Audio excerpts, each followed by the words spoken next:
Dr. B. Good to meet you, Dr. B. Nice to meet you too. I am a humanistic psychologist, so I'm going to help you reach your self-actualization. First, I'd like to talk to you about the hierarchy of needs.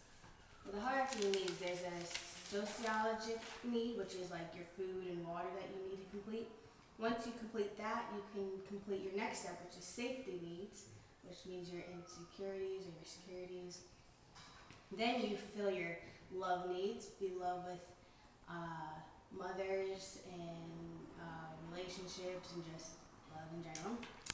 Then your self-esteem makes find out who you are as a person. And once you fulfill all those basic needs, you can fill your self-actualization need and be a very successful person in life. Now, let's talk about what are your motives in life? What do you personally want to be when you get older? Successful businessman. A businessman. Okay.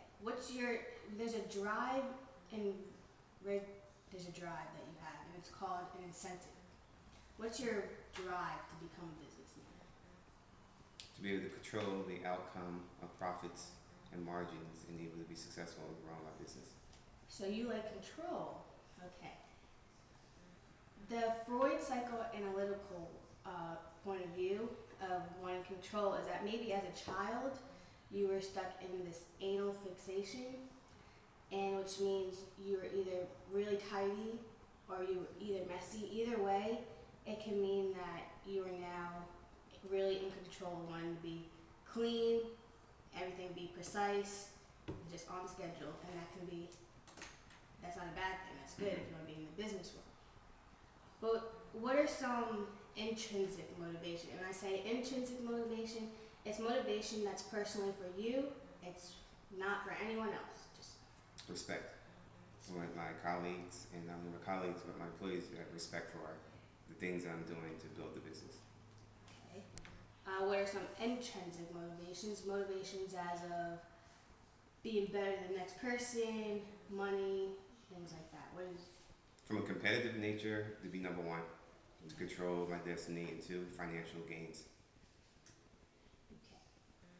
Now I'm going to talk about there's an upper limit problem, and that's a problem that you have with yourself that is holding you back that you might not even know. It can be an unconscious thing or just something that you just suppressed in your memory that you don't know. But there's 4 zones in which you will go through that your upper limit problem will try to sabotage. The zone of incompetence are things that you're just not good at. So once you finish, you're in the business world. You might not be good at making charts and stuff, but you're quote unquote stuck on stupid, which means you're always just trying to focus on something when you should just not focus on things you're not good at and focus on things you are good at. So that can push you through. Once you know your pros and cons and your strengths and weaknesses, you can go to zone of competence.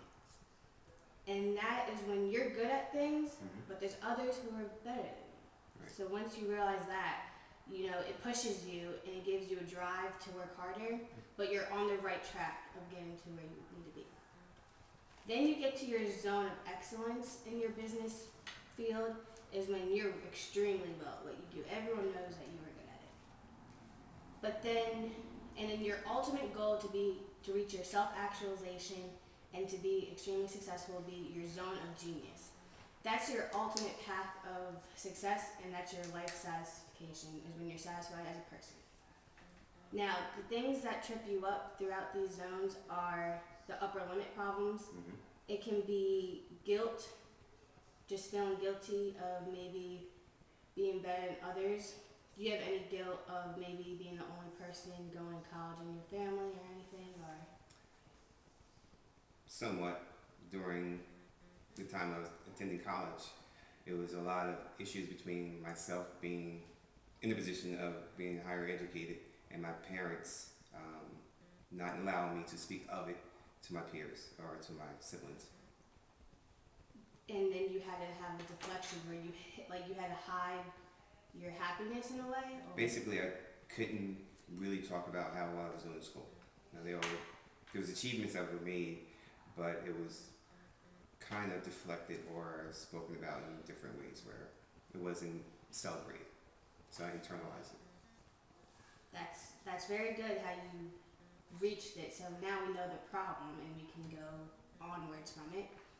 But knowing now how being happy, you have to be a little selfish and you can't go back to, well, I might be hurting other people, because in the end, in order to reach those needs of your hierarchy of needs, you're going to have to think more selfishly, Okay. and in the end, you will reach your goal of happiness. Dr. Bate, Yes. I want to thank you very much. Based on our last session, I was able to reach my self-actualization and so achieving my zone of genius. And now I'm a successful businessman managing over a $200 million business and have successfully reached my goals of being number one and getting the recognition and rewards that I truly deserved. I'm very proud of you.